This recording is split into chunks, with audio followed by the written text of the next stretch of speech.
आज के लेक्चर में हम लोग डिस्कस करेंगे पॉलिटी चैप्टर 1 ही है, लेक्चर 3। इसका टॉपिक क्या होगा? Separation of powers. Separation of powers. Powers का क्या सेपरेशन है? अब क्यों ज़रूरत है पावर्स का सेपरेशन? हमारे कॉन्स्टिट्यूशन में या हमारे कॉन्स्टिट्यूशन में क्यों लिखा गया है सेपरेशन, पावर का सेपरेशन? इसलिए पावर का सेपरेशन होना ज़रूरी है। नहीं तो अगर पावर का सेपरेशन अगर नहीं होगा तो किसी एक व्यक्ति के हाथ में अगर होगा पावर, वो क्या हो जाएगा? वो एक डिक्टेटरशिप में कन्वर्ट हो जाएगा। डिक्टेटरशिप कहने का मतलब है वो एक मोनार्की रूल में कन्वर्ट हो जाएगा। मीन्स जहाँ पर क्या होगा, किंग ही नियम है, मीन्स किंग इज लॉ। ठीक है, हमने इसके पहले लेक्चर में भी पढ़ा था रेक्स इज लेक्स और लेक्स इज रेक्स पढ़ा था हमने। तो वही बात है, इसलिए ज़रूरी है कि सेपरेशन ऑफ पावर। पावर का सेपरेशन मीन्स किसके पास कितना पावर होना चाहिए, यही हम इस टॉपिक में पढ़ेंगे। मेनली क्या चीज़ें हैं हमारे पार्लियामेंट में या फिर हमारे डेमोक्रेसी के सिस्टम में? क्या है? 3 चीज़ें हैं, 3 हाउसेस हैं या फिर 3 ब्रांचेज हैं। क्या क्या ब्रांचेज है? पहला ब्रांच हो गया आपका लेजिस्लेचर। पहला ब्रांच क्या है? लेजिस्लेचर। लेजिस्लेचर कहने का क्या मतलब है? जहाँ पर कि नियम बनते हैं, मीन्स जहाँ पर कि नियम बनाए जाते हैं। एग्जीक्यूटिव का क्या कहने का मतलब है कि ये एग्जीक्यूट करता है। एग्जीक्यूट करता है मीन्स ये क्या करता है? ये नियम को पारित करता है। और जुडिशरी क्या है? ये आपका कोर्ट वाले नियम हो गया, मीन्स सुप्रीम कोर्ट है, हाई कोर्ट है, सबऑर्डिनेट कोर्ट है। ये 3 चीज़ें हैं हमारे संविधान में या फिर हमारे यहाँ पे क्या है, हमारे यहाँ पर नियम कोई और बनाता है, उसको पारित कोई और करता है, और उसके ऊपर नज़र या फिर उसको कानून को पालन करवाना किसी और का काम है। जैसे लेजिस्लेचर में क्या आ गया? लेजिस्लेचर में आ गया आपका पार्लियामेंट। जो भी नियम बनेंगे या फिर जो भी नियम पारित होंगे या फिर जो भी नियम के ऊपर डिस्कशन होगा, वो कहाँ पर होगा? वो पार्लियामेंट में होगा। पार्लियामेंट में दो सभा है, राज्यसभा और लोकसभा। ठीक है, यहाँ पर नियम बन गया। यहाँ पर नियम बनने के बाद ये क्या होगा? ये आगे हाउस में जाएगा, जिसको बोलते हैं एग्जीक्यूटिव। एग्जीक्यूटिव में कौन आ गया? प्रेसिडेंट। प्रेसिडेंट का क्या काम है? प्रेसिडेंट का क्या काम है? उस नियम के ऊपर, जो भी नियम पारित हुआ है, उस नियम के ऊपर हस्ताक्षर करना, मीन्स उसको लागू करवाना। टू इम्प्लीमेंट लॉ को इम्प्लीमेंट करवाना। ये किसका काम है? ये काम है आपका प्रेसिडेंट का। ठीक है, ये 2 चीज़ें होगी। जुडिशरी में हम लोग देख चुके हैं क्या क्या? सुप्रीम कोर्ट का क्या काम है? ये क्या करता है? ये नियम को चेक करता रहता है बारी बारी के टाइम पे कि कहीं ये ना हो रहा हो कि हमारा मानहानि, हमारा क्या हो रहा हो, हमारा बेसिक राइट्स छीन जा रहा हो, या फिर कुछ ऐसा चीज़ इम्प्लीमेंट कर दिया गया लेजिस्लेटिव के थ्रू कि जो हमारे हित में ना हो। तो वो क्या करता है? वो सुप्रीम कोर्ट या फिर वो जुडिशरी जो है वो उन चीज़ों को चेक करेगा। ठीक है, अब देखते हैं हम लोग सेपरेशन ऑफ पावर्स में क्या है। The concept of separation of powers was introduced by Montesquieu to ensure that all branches of government function efficiently and to prevent concentration of power. कहने का मतलब क्या है कि सेपरेशन ऑफ पावर का कॉन्सेप्ट किसने दिया था, किसने इंट्रोड्यूस किया था? सेपरेशन ऑफ पावर का कॉन्सेप्ट कौन इंट्रोड्यूस किया था? ये इंट्रोड्यूस किया था आपको मोंटेस्क्यू ने।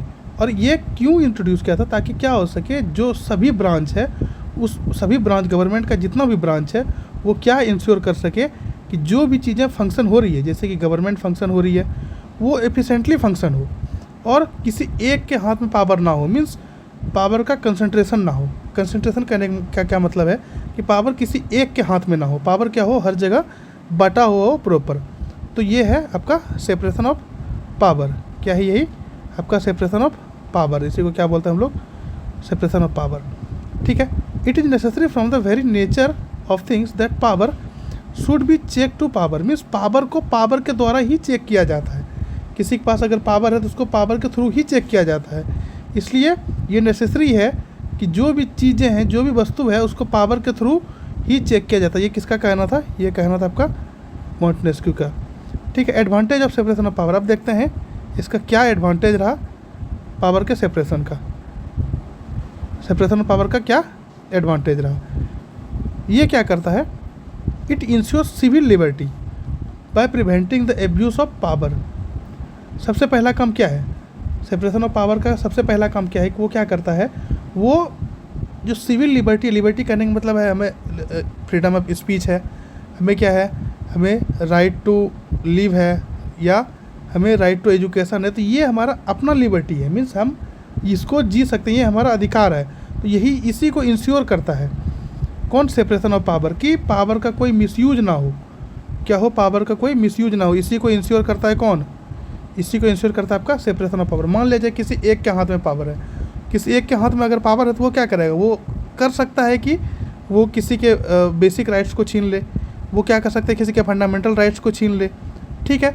लेकिन क्या है, जैसे ही पावर सब में बांटा रहेगा, सब में बटाएगा, ठीक है। अगर पावर का सेपरेशन है तो वो क्या करेगा, मान लीजिए किसी का अगर बेसिक राइट्स छीन जा रहा है तो सुप्रीम कोर्ट उसके ऊपर रोक लगाएगा कि क्यों आप बेसिक राइट्स को छीन रहे हैं। तो मीन्स क्या है कि अगर पावर सेपरेट है, एक दूसरे के साथ अगर सेपरेट है पावर, तो वो क्या करेगा, वो इन चीज़ों को इंश्योर करेगा। दूसरा पहला काम क्या है, सिविल लिबर्टी को इंश्योर करेगा। दूसरा काम क्या है सेपरेशन ऑफ पावर का, कि ये क्या करेगा, promote efficiency and effectiveness in the governance. किसी भी सिस्टम में इफेक्टिव तरीके से वो सिस्टम काम कर रहा है, क्योंकि ये देखना, ये वही लोग देख सकता है जिसके हाथ में पावर है। कोई भी व्यक्ति अगर मान लीजिए, हम अपने सोसाइटी का एग्जांपल लेते हैं, अपने सोसाइटी में अगर कोई काम सही से नहीं कर रहा है तो उसके ऊपर वाला जो पदाधिकारी है या फिर जो ऑफिसर्स है, वो क्या करता है, वो उसको चेक करते रहता है बार बार कि हाँ काम कर रहा है या नहीं कर रहा है। तो मीन्स क्या है, किसी एक के हाथ में पावर नहीं है, पावर क्या है, बांटा हुआ है। तो वो क्या करता है, हमेशा एक दूसरे के ऊपर नज़र रखे रहता है कि हाँ गवर्नमेंट या फिर कोई भी सिस्टम सही तरीके से काम कर रहा है, इफिशिएंसी या इफेक्टिवली काम कर रहा है या नहीं कर रहा है। Encourage specialisations as the judiciary focuses on justice while the legislature responsible for the law making. उसके बाद क्या करता है, उसके बाद सेपरेशन ऑफ पावर का क्या काम है कि ये क्या करता है, स्पेशलाइजेशन को इनकरेज करता है। स्पेशलाइजेशन का कहने का मतलब है कि जिसका जो काम है उतना ही काम किया जाए। मीन्स अगर लेजिस्लेचर का काम है नियम को बनाना, तो वो नियम को ही बनाए। जैसे एग्जीक्यूटिव का काम है उस नियम को पारित करना, तो वो नियम को पारित करे। जुडिशरी का क्या काम है, वो जस्टिस देना, या फिर वो कोर्ट में काम करना तो वो कोर्ट में ही काम करे या फिर जस्टिस ही दे। ये क्या करता है, ये स्पेशलाइजेशन पावर के स्पेशलाइजेशन को बांट देता है। मतलब कोई किसी दूसरे में दखल अंदाजी नहीं देगा, जिसका जो काम है वो अपना अपना काम करे, ठीक है। ये भी इंश्योर कौन करता है, सेपरेशन ऑफ पावर। ये भी एडवांटेज क्या है, सेपरेशन ऑफ पावर का ये भी एडवांटेज है। चौथा क्या है, establishes a system of checks and balance among different branches of the government. Means क्या है, ये एक सिस्टम को इस्टेब्लिश करता है जिसमें कि क्या है, चेक एंड बैलेंस। मीन्स किसी भी चीज़ को अगर पारित हो रहा है वो उसको चेक कर रहा है कि हाँ वो सही है गलत है, क्या इफेक्ट पड़ेगा। अगर मान लीजिए वो गलत है उसको बैलेंस करता है, या फिर सही है तो भी उसको बैलेंस करता है। तो ये भी काम किया है, सेपरेशन ऑफ पावर का ही काम है, वो चेक एंड बैलेंस को भी मेंटेन करके रखता है। Strengthen and safeguards democracy by preventing authoritarian rule. Means क्या करता है, अगर सेपरेशन ऑफ पावर है तो वो जो भी ऑथोरिटेरियन रूल है, ऑथोरिटेरियन का क्या मतलब है, ऑथोरिटेरियन का मतलब है डिक्टेटरशिप। जो भी डिक्टेटरशिप है वो डिक्टेटरशिप को नहीं आने देता। मीन्स कोई एक आदमी ही क्या करता है, कोई एक आदमी ही रूल नहीं कर सकता। उसके ऊपर क्या है, सेपरेशन ऑफ पावर का क्या मतलब है कि धीरे धीरे सबके हाथ में कुछ ना कुछ पावर है। तो क्या करता है, सबको एक दूसरे को चेक करते रहता है, या फिर एक दूसरे को नज़र रखे रहता है। ये भी इसलिए क्या होता है, इसलिए डेमोक्रेसी क्या है, सेफ है। और क्या करता है, ये डेमोक्रेसी को प्रोटेक्ट करता है। अब देखते हैं status of separation of power in Indian constitution. Indian constitution में क्या है, सेपरेशन ऑफ पावर का क्या स्टेटस है। मीन्स कहाँ से आया सेपरेशन ऑफ पावर, क्या लिखा हुआ है, क्या नहीं लिखा हुआ है। The Indian constitution does not explicitly mention the separation of power. देखिए एक बात इसमें लिखा हुआ है क्या, कि इंडियन कॉन्स्टिट्यूशन में ये क्लियरली नहीं लिखा गया है या फिर क्लियरली मेंशन नहीं किया गया है सेपरेशन ऑफ पावर का। बट सेपरेशन ऑफ पावर का क्लियरली मेंशन नहीं किया गया, लेकिन क्या है, but it follows the principle through various provision. लेकिन ये क्या फॉलो करता है, बहुत अलग अलग प्रोविज़न के थ्रू क्या करता है, इसको फॉलो करता है। कहीं ये क्लियर तरीके से नहीं लिखा गया है कि हाँ सेपरेशन ऑफ पावर इसको इतना मिलेगा, इसको इतना मिलेगा। कॉन्स्टिट्यूशन में ऐसा कहीं कुछ नहीं लिखा गया है, लेकिन कुछ प्रिंसिपल को फॉलो करके या क्या करता है, बहुत सारा प्रोविज़न बनाता है। जैसे में जुडिशरी का देख लिए, आर्टिकल 50 क्या करता है, आर्टिकल 50 करता है mandates the separation of the judiciary from executive in matters of public service. ये क्या करता है, जुडिशरी और एग्जीक्यूटिव को अलग अलग करता है। आर्टिकल 50 क्या करता है, जुडिशरी और एग्जीक्यूटिव को किसी भी पब्लिक सर्विस के मैटर में क्या करता है, अलग अलग करता है, सेपरेट करता है कि जुडिशरी का काम अलग है और एग्जीक्यूटिव का काम अलग है। ठीक है, ये आर्टिकल 50 करता है, क्या जुडिशरी और एग्जीक्यूटिव को क्या करता है, अलग अलग करता है। उसके बाद जुडिशरी वर्सेस लेजिस्लेचर, जुडिशरी और लेजिस्लेचर में क्या है, आर्टिकल 121, आर्टिकल 121 क्या करता है, आर्टिकल 121 करता है prevent the legislature from discussing judicial conduct in parliament और state assemblies under court जुडिशन। Means कहने का मतलब है ये क्या करता है, आर्टिकल 121 क्या करता है, आर्टिकल 121 क्या करता है कि ये लेजिस्लेचर को जो भी चीज़ें डिस्कस हो रहा है, कहाँ पर, prevent the legislature from discussing judicial conduct in parliament. Means जो भी चीज़ें जुडिशियरी में है या फिर जो भी अभी तक जिसका फैसला नहीं हुआ है वो लेजिस्लेचर में क्या कर सकता है, वो लेजिस्लेचर में क्या कर सकता है, वो डिस्कस नहीं कर सकता। ठीक है, या फिर स्टेट असेंबली में वो डिस्कस नहीं कर सकता। हाँ, वो डिसीजन आने के बाद क्या करता है, वो डिसीजन आने के बाद भलो लेजिस्लेचर क्या कर सकता है, उसके ऊपर कुछ चीज़ें कर सकता है। मान लीजिए जुडिशरी की किसी भी मैटर को लेजिस्लेचर अपने में क्या करता है, अपने में डिस्कस नहीं कर सकता। ये आर्टिकल 121 कहता है। आर्टिकल 122 क्या कहता है, आर्टिकल 122 क्या कहता है, prohibits courts from questioning parliamentary proceedings. ये क्या प्रोहिबिट करता है, आर्टिकल 121 नहीं है, 122 नहीं है, आर्टिकल 211 है, सॉरी ये आर्टिकल 211 है।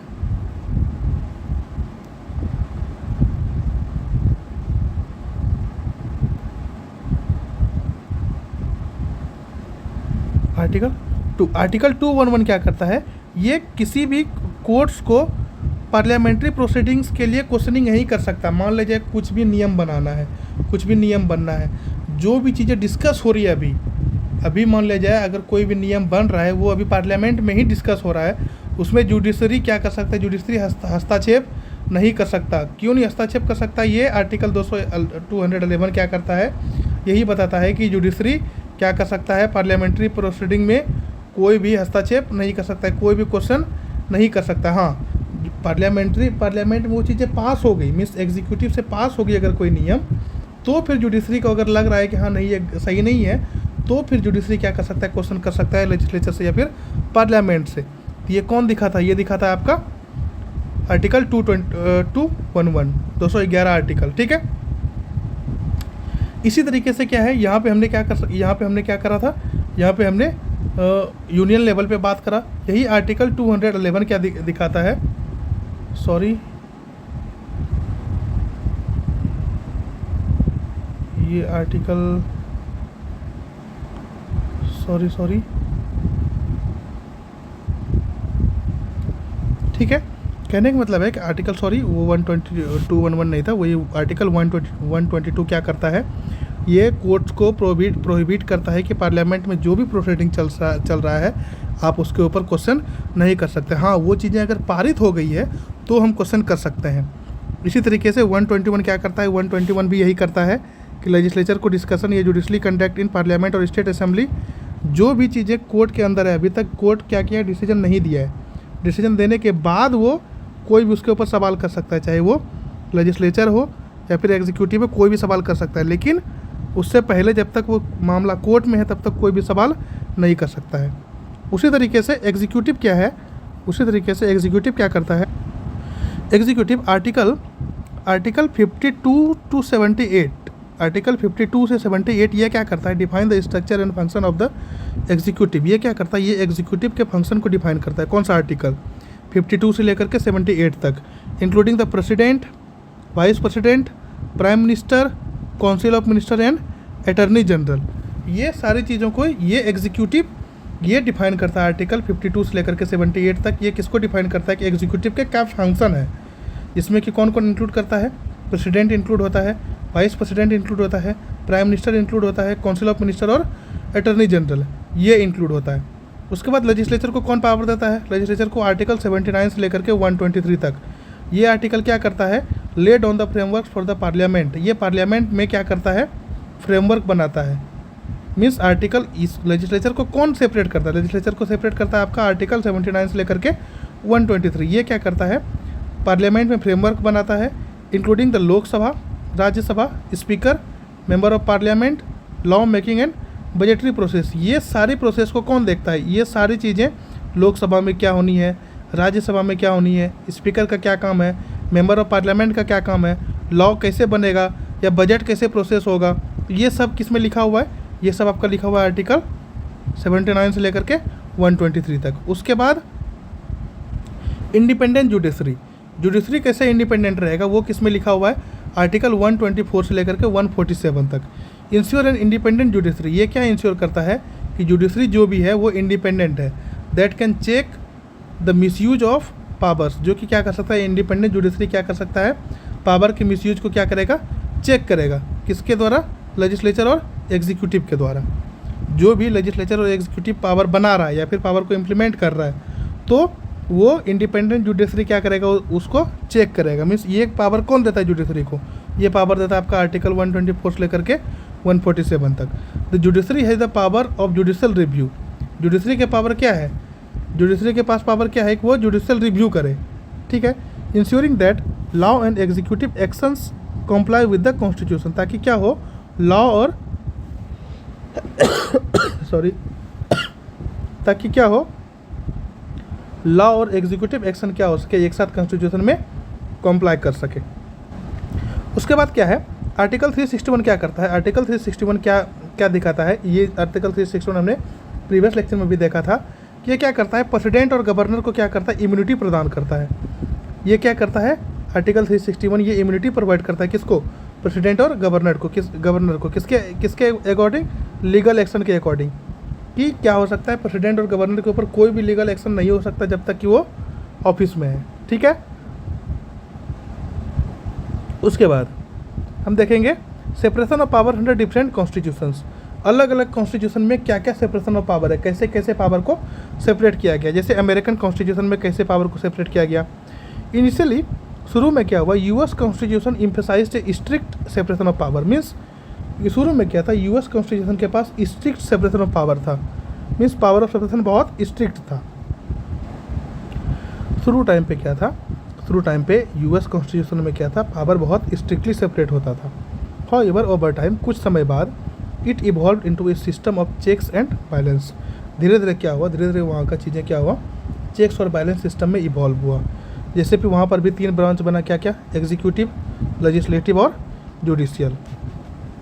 Has the authority to limit the power of the others, ताकि इसके पास ऐसा अथॉरिटी आ गया, किसके पास? लेजिस्लेटिव, एग्जीक्यूटिव और जुडिशरी के पास ऐसा पावर आ गया ताकि वो क्या कर सके? पावर को लिमिट करे। Ensuring that no single branch becomes too powerful. ये क्या इंश्योर करता है कि कोई एक सिंगल ब्रांच क्या हो? ज़्यादा पावरफुल ना हो। जैसे हम लोग इस केस में देखते हैं सॉरी, लेजिस्लेटिव का क्या काम है? लेजिस्लेटिव का काम है आपका पावर को बनाना। एग्जीक्यूटिव का क्या काम है? कैरीज आउट लॉ, जिसमें प्रेसिडेंट हो गया, वाइस प्रेसिडेंट हो गया और कैबिनेट हो गया। जुडिशियल का क्या काम है? इंटरप्रेट्स लॉ, जैसे सुप्रीम कोर्ट हो गया या अदर फेडरल कोर्ट हो गया। इसको क्या बोलते हैं हम लोग यूएस में? लेजिस्लेचर को, यहाँ जैसे हमारे यहाँ पे क्या है ना, लोकसभा और राज्यसभा है, लेकिन यूएस में क्या बोलते हैं? लेजिस्लेटिव को कांग्रेस, हाउस ऑफ पार्लियामेंट। इसमें दो पार्ट है, क्या क्या? जैसे यहाँ लोकसभा और राज्यसभा है, वहाँ पर सेनेट है और हाउस ऑफ रिप्रेजेंटेटिव्स है। ये 2 पार्ट है, ठीक है। ये हम पढ़ लिए यूएस वाली बात है। तो US still follow the strictest separation of power. US अभी भी बहुत स्ट्रिक्टली फॉलो करता है पावर के सेपरेशन को। For example, the executive branch is separate from the legislature. Executive branch क्या है? लेजिस्लेचर से सेपरेट है। And the judiciary remains independent, और जुडिशरी क्या है? इंडिपेंडेंट है। एग्जाम्पल के लिए क्या देखें? एग्जीक्यूटिव ब्रांच जो है वो सेपरेट है फ्रॉम द लेजिस्लेचर और जुडिशरी इंडिपेंडेंट है, ठीक है। Checks and balance in the US Constitution. US Constitution में कैसे चेक एंड बैलेंस है? The judiciary is appointed by the president. Judiciary को कौन अपॉइंट करता है? प्रेसिडेंट अपॉइंट करता है। Congress means house of parliament can override the president decision. अब क्या है? अब जो भी हाउस ऑफ पार्लियामेंट है वो प्रेसिडेंट के डिसीजन को ओवरराइड कर सकता है, ठीक है। और प्रेसिडेंट के द्वारा ही जुडिशरी इलेक्टेड होता है या फिर जुडिशरी अपॉइंट होता है। और प्रेसिडेंट को क्या कर सकता है? हाउस ऑफ पार्लियामेंट या फिर कांग्रेस क्या कर सकता है? ओवरराइड कर सकता है। The judiciary can review and check law passed by the Congress. और अब जुडिशरी क्या करेगा, जुडिशरी का क्या काम रह गया, जुडिशरी का क्या काम रह गया कि वो क्या करेगा, जो भी नियम पास हुआ है कांग्रेस उसको क्या करेगा, चेक करेगा। ये हो गया आपका यूएस कॉन्स्टिट्यूशन। अब यूके कॉन्स्टिट्यूशन में क्या है, यूके कॉन्स्टिट्यूशन में क्या है कि पहले क्या था, मोनार्की था। पहले क्या था, मोनार्की था। मोनार्की ने कि क्या क्या पावर को ट्रांसफ़र कर दिया, किसको, पार्लियामेंट को। अब पार्लियामेंट को ट्रांसफ़र जैसे किया तो इसमें क्या हुआ, दो हाउस बना, क्या क्या, house of lords and house of common. इसमें दो हाउस बना, क्या क्या, house of lords and house of common. House of lord में क्या है, अब इसके पास क्या था, मोनार्की के पास क्या क्या पावर था, लेजिस्लेटिव वाला पावर था, एग्जीक्यूटिव का भी पावर उसी मोनार्क के पास ही था, मीन्स किंग के पास ही था, और जुडिशरी का पावर भी किंग के पास ही था। अब हाउस ऑफ लॉर्ड्स क्या करेगा, हाउस ऑफ लॉर्ड्स ये अपर हाउस होता है और कॉमन हाउस ये लोअर हाउस होता है। हाउस ऑफ लॉर्ड्स क्या करता है, ये लॉर्ड्स को अपॉइंट करता है, और हाउस ऑफ कॉमन किसको इलेक्ट करता है, elected MPs, member of parliament को ये इलेक्ट करता है।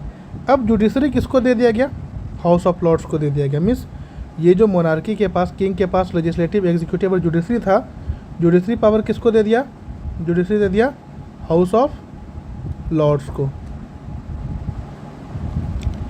जुडिशरी किसको दे दिया, हाउस ऑफ लॉर्ड्स को दे दिया।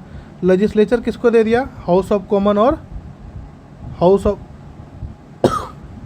Sorry house of common. Legislature किसको दे दिया, हाउस ऑफ कॉमन को दे दिया, और हाउस ऑफ लॉर्ड्स में लेजिस्लेचर दोनों काम कर सकता है, दोनों हाउस में हो सकता है। मीन्स हाउस ऑफ कॉमन में भी हो सकता है और हाउस ऑफ लॉर्ड्स में भी नियम बन सकता है। और एग्जीक्यूटिव का क्या हुआ, एग्जीक्यूटिव राजा ने अपने पास रखा कि जो भी नियम बनेगा बिना मेरे साइन के वो अप्रूव नहीं होगा। ठीक है, क्या क्या हुआ, एग्जीक्यूटिव राजा ने क्या करा, मोनार्की ने क्या करा, एग्जीक्यूटिव का पावर अपने पास रख लिया। एग्जीक्यूटिव कहने का मतलब है कि जो भी नियम कानून बनेगा, जो भी चीज़ें बनेगा, वो जब तक हम साइन नहीं करेंगे या फिर जब तक राजा साइन नहीं करेगा तो वो एग्जीक्यूट नहीं होगा। ठीक है, ये हो गया आपका ब्रिटेन का या फिर यूके का, यूनाइटेड किंगडम का यही था। Although the UK does not have any written constitution, written constitution UK में कोई रिटन कॉन्स्टिट्यूशन नहीं है। It has implemented the separation of powers in recent years.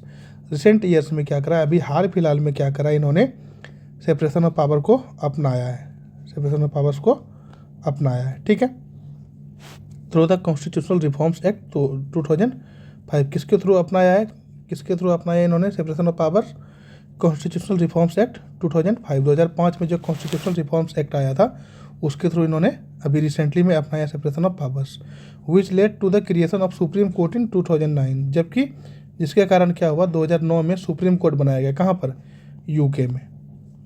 ठीक है, की फीचर्स इसमें देखते हैं, पार्शियल ओवरलैप। पार्शियल ओवरलैप का क्या कहने का मतलब है, the prime minister and cabinet are part of legislature. Prime minister और कैबिनेट क्या है, लेजिस्लेचर का पार्ट है। जो भी पीएम होगा, कहाँ का, ब्रिटेन का या फिर यूके का, प्राइम मिनिस्टर और कैबिनेट ये किसका पार्ट होगा, लेजिस्लेचर का पार्ट होगा। Judicial independence, the judiciary is now independent in decision making. Judiciary क्या है, जुडिशरी इंडिपेंडेंट हो गया। ये कब हुआ, ये 2009 के बाद या फिर 2005 के बाद। And the house of lords is no longer the highest court of appeal. अब क्या हुआ, जैसे ही ये सुप्रीम कोर्ट बना या फिर जैसे ये कॉन्स्टिट्यूशन एक्ट लगा 2005 में, तो क्या हुआ, हाउस ऑफ लॉर्ड्स अब हाईएस्ट कोर्ट नहीं रहा। ठीक है, judicial appointments, the house of lords still play a role in judicial appointment. House of lords अभी भी क्या करता है, हाउस ऑफ लॉर्ड्स अभी भी क्या कर सकता है, एक इंपॉर्टेंट रोल प्ले करता है जुडिशियल अपॉइंटमेंट में। क्या करता है कि जो भी जज का फाइनल लिस्ट होता है वो कौन अप्रूव करता है, लॉर्ड चांसलर। वो कौन अप्रूव करता है, लॉर्ड चांसलर अप्रूव करता है, तभी लिस्ट ऑफ जज वो अप्रूव होता है और जुडिशियल अपॉइंटमेंट होता है। मीन्स अभी भी क्या है, अभी भी वो इनडायरेक्टली कौन पावर कर रहा है, इनडायरेक्टली वो जज को कौन चुन रहा है, जज को तो मोनार्की ही चुन रहा है, किंग ही चुन रहा है। ठीक है, उसके बाद loose separation of power, there is still some overlap between the judicial function of the house of lords and the supreme court. अभी भी क्या है, अभी भी ओवरलैप हो रहा है। क्यों ओवरलैप हो रहा है कि जुडिशियल फंक्शन अभी भी इंडिपेंडेंट काम नहीं कर पा रहा है। क्यों नहीं काम कर पा रहा है, क्योंकि अभी भी जो है, जो जज का लिस्ट है वो उसको कौन अप्रूव करेगा, उसको अप्रूव करेगा लॉर्ड चांसलर। और लॉर्ड चांसलर कौन है, lord chancellor house of lords में रहते हैं। ठीक है, हाउस ऑफ लॉर्ड्स में रहते हैं लॉर्ड चांसलर, और जब lord chancellor house of lords में रहते हैं तो हाउस ऑफ लॉर्ड्स को कौन चूज करता है, हाउस ऑफ लॉर्ड्स में चूज होता है आपका, कौन चूज करता है? राजा चूज करता है। अभी भी मोनार्की में जो रूल है, अभी भी जो राजा है वो चूज करता है हाउस ऑफ लॉर्ड्स में, कहाँ चलो भाई आप लॉर्ड्स बन जाओ। आप लॉर्ड्स बन गए और वही लॉर्ड्स क्या होता है, जो लॉर्ड चांसलर होता है वही किसको फाइनलाइज करता है? जज के लिस्ट को फाइनल करता है और जुडिशियल अपॉइंटमेंट देता है। इसलिए क्या है, इसलिए ओवरलैप हो रहा है किसके बीच में? जुडिशियल फंक्शन और हाउस ऑफ लॉर्ड्स के बीच में। While the establishment of the supreme court in 2009 में जब सुप्रीम कोर्ट का इस्टेब्लिशमेंट हुआ, formally separated the two institution. Formally क्या किया? फॉर्मली दो इंस्टीट्यूशन को सेपरेट कर दिया गया। क्या क्या? The UK continues to follow a soft separation of the powers model. UK क्या धीरे धीरे लगातार क्या कर रहा है? Soft separation of power model को फॉलो कर रहा है। मीन्स यूएस क्या कर रहा था? यूएस कर रहा था आपका स्ट्रिक्ट, मीन्स बहुत स्ट्रिक्ट वहाँ पावर सेपरेशन हो रहा है। लेकिन यूके में क्या है? यूके में soft separation of power model हो रहा है, फॉलो करता है। अब आ जाते हैं हम लोग ऑस्ट्रेलियन मॉडल में। ऑस्ट्रेलिया में क्या मॉडल है सेपरेशन? क्या देखेंगे हम लोग ऑस्ट्रेलिया में क्या है, कैसे पावर सेपरेट हो रहा है। ऑस्ट्रेलिया फॉलोज ए हाइब्रिड सिस्टम। ऑस्ट्रेलिया क्या करता है? हाइब्रिड सिस्टम को फॉलो करता है। मीन्स ये किसको किसको कंबाइन करता है? एक तो Westminster model means British model को कंबाइन करता है और यूएस मॉडल को फॉलो करता है। मीन्स दोनों मॉडल को फॉलो करता है, ब्रिटिश मॉडल को भी और यूएस मॉडल को भी फॉलो करता है। It incorporates the separation of powers among the three branches of government. ये क्या करता है? थ्री ब्रांचेज ऑफ गवर्नमेंट में क्या करता है? पावर को सेपरेट करता है। While also maintaining a system of checks and balance similar to India. और क्या करता है कि इसको मेंटेन करता है? चेक एंड बैलेंस को मेंटेन करता है, जैसे कि इंडिया में होता है। ठीक है, ये क्या है? ये ऑस्ट्रेलियन मॉडल है। The British monarchy play a symbolic role in Australia. Australia में ये ब्रिटिश मोनार्की क्या करता है? एक सिम्बॉलिक रोल प्ले करता है। The governor general is responsible for carrying out various function and serves as the representative of the monarch of the UK. The governor general क्या है? किसके लिए रिस्पॉन्सिबल है? कि जो भी वेरियस फंक्शन होगा, जो भी और उसको कौन सर्व करेगा? वो सर्व करेगा representative, serve as the representative of the monarch of the UK. Means UK में जो वो कौन सर्व करेगा? यूके में जो मोनार्क है, क्योंकि ऑस्ट्रेलियन मॉडल क्या है? ऑस्ट्रेलियन मॉडल वो ब्रिटिश मॉडल को भी फॉलो करता है। ब्रिटिश मॉडल में क्या है? कुछ सिस्टम तो मोनार्की सिस्टम है, तो मोनार्की को कौन रिप्रेजेंट करेगा? मोनार्की को रिप्रेजेंट कौन करेगा? गवर्नर जनरल रिप्रेजेंट करेगा। गवर्नर जनरल का क्या जिम्मेदारी होता है? वो बहुत सारे फंक्शन को वो क्या करेगा? वो यूके के जो मोनार्क है उसका रिप्रेजेंटेटिव कौन बनेगा? गवर्नर जनरल रिप्रेजेंटेटिव बनेगा वो ऑस्ट्रेलिया में। पार्लियामेंट्री सिस्टम में क्या है? अब आते हैं हम लोग किस पे? पार्लियामेंट्री सिस्टम पे। पार्लियामेंट्री सिस्टम में क्या है? यूके यूनाइटेड किंगडम फॉलो ए पार्लियामेंट्री सिस्टम। यूनाइटेड किंगडम किसको फॉलो करता है? पार्लियामेंट्री सिस्टम को फॉलो करता है with A crown. Means monarch के साथ साथ क्या करता है? पार्लियामेंट्री सिस्टम को फॉलो करता है, जिसमें कि मोनार्क क्या होता है? हेड ऑफ द स्टेट होता है। इसमें हेड ऑफ द स्टेट कौन होगा? Monarch means Raja, crown, head of state. The parliament consist of legislative and executive function. Parliament के पास क्या क्या फंक्शन है? लेजिस्लेटिव, लॉ बनाने का, और एग्जीक्यूटिव फंक्शन है। The judiciary operates independently. और जुडिशरी स्वतंत्रता से अपना ऑपरेट करता है। Canada, Australia, New Zealand. अब आते हैं हम लोग, पहले हमने क्या देख लिया? यूके में क्या नियम था। अब कनाडा, ऑस्ट्रेलिया और न्यूजीलैंड में क्या नियम है? कनाडा, ऑस्ट्रेलिया और न्यूजीलैंड में क्या नियम है? This country follow A parliamentary system under a constitution monarchy. Means ये कंट्री क्या करता है? ये कंट्री पार्लियामेंट्री सिस्टम को फॉलो करता ही है, लेकिन किसके अंडर? मोनार्की के अंडर। मीन्स ब्रिटिश इन सारे देश में भी क्या है? ब्रिटिश क्राउन ही हेड है, जो कि कौन रिप्रेजेंट करता है? Governor general in this nation. इस नेशन में क्या होता है? गवर्नर जनरल ही रिप्रेजेंट करता है किसको? ब्रिटिश क्राउन को। ब्रिटिश क्राउन के पास मान जाए कुछ भी चीज़ें होनी है, कि कुछ भी चीज़ें एग्जीक्यूट करनी है, तो क्या करेगा? गवर्नर जनरल ही लेकर के जाएगा किसके पास? मोनार्की के पास। और मोनार्क कौन होता है? मोनार्क राजा कौन होता है? हेड ऑफ द स्टेट होता है। वहीं से जाकर के वो साइन करवाएगा और साइन करवा करके नियम को पारित करेगा। The parliament handles legislative and executive power. Parliament क्या करता है? पार्लियामेंट किसको किसको हैंडल करता है? लेजिस्लेटिव और एग्जीक्यूटिव पावर्स को। Judiciary operate separately. और यहाँ पर भी क्या होता है? जुडिशरी सेपरेटली ऑपरेट होता है। These are not republics since they recognize the British monarch as the head of state. ये रिपब्लिक इसलिए नहीं है, ये रिपब्लिक नहीं है क्योंकि इसको कौन ऑपरेट कर रहा है?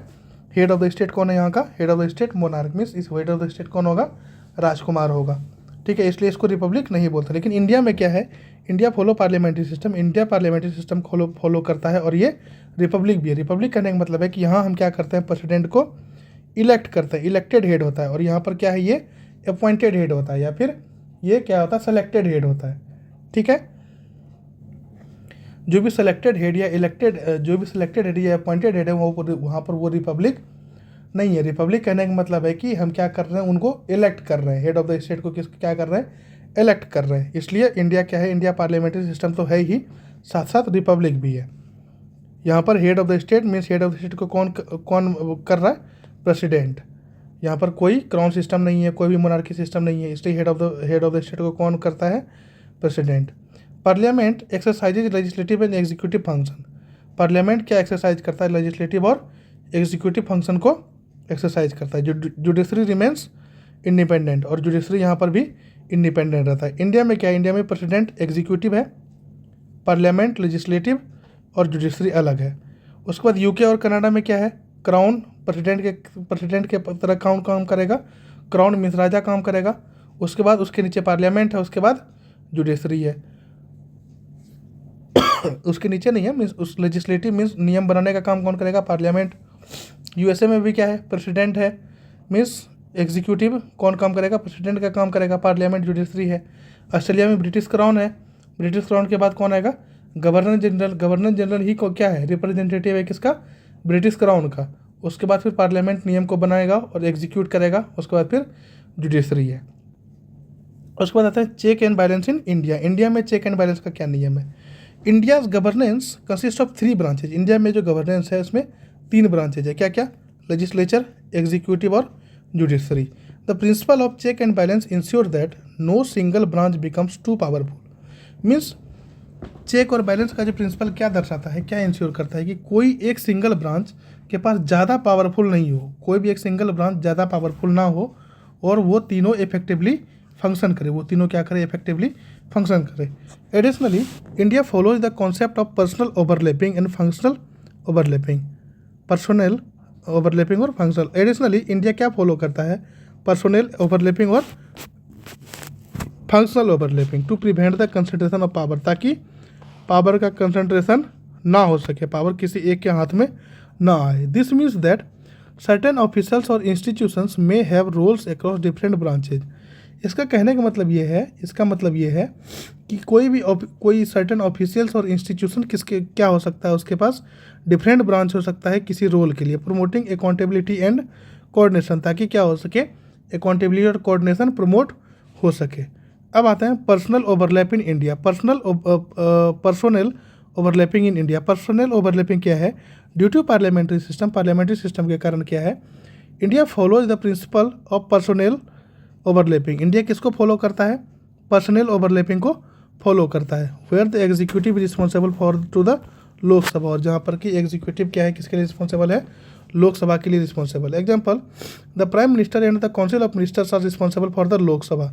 प्राइम मिनिस्टर और काउंसिल ऑफ मिनिस्टर क्या है, किसके लिए रिस्पॉन्सिबल है, लोकसभा के लिए रिस्पॉन्सिबल है। अब पर्सनल ओवरलैपिंग का क्या मतलब है कि पार्लियामेंट में कौन आएगा, पार्लियामेंट में आएगा आपका एमपीज। पार्लियामेंट में क्या आया, एमपीज आया। एमपीज पर्सनल ओवरलैपिंग का क्या मतलब है। उसके बाद एग्जीक्यूटिव में प्रेसिडेंट, फिर prime minister plus council of minister.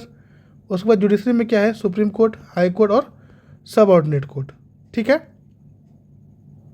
ये हो गया आपका पर्सनल ओवरलैपिंग। अब पर्सनल ओवरलैपिंग का क्या मतलब है कि जो भी पीएम है वो पहले एमपी बनेगा या फिर बाद में एमपी बनेगा, लेकिन उसको एमपी क्या करना पड़ेगा, बनना पड़ेगा। तो यही पर्सनल ओवरलैपिंग है। पर्सनल ओवरलैपिंग का क्या मतलब है कि जो भी पीएम है या फिर जो भी काउंसिल ऑफ मिनिस्टर, जैसे मोदी जी कहीं का एमपी भी है और वो पीएम भी है। कोई भी मिनिस्टर है कहीं का एमपी है या एमएलए है, फिर वो मिनिस्टर बनाए। मीन्स पहले हम हो सकते हैं कि हमको एग्जीक्यूट करने का मोदी जी हमें बोले कि हाँ आपको नियम बनाना है, तो हम बना करके एग्जीक्यूट कर सकते हैं, बना सकते हैं। लेकिन पहले क्या करना पड़ेगा, पहले क्या करना पड़ेगा, एमपी का चुनाव लड़ना पड़ेगा या एमएलए का चुनाव लड़ना पड़ेगा, ताकि हम क्या कर सकें, पार्लियामेंट में जाकर के उन चीज़ों को डिस्कस कर सकें। उसके बाद हम काम कर सकें उसके ऊपर। PM plus council of ministers are drawn from parliament.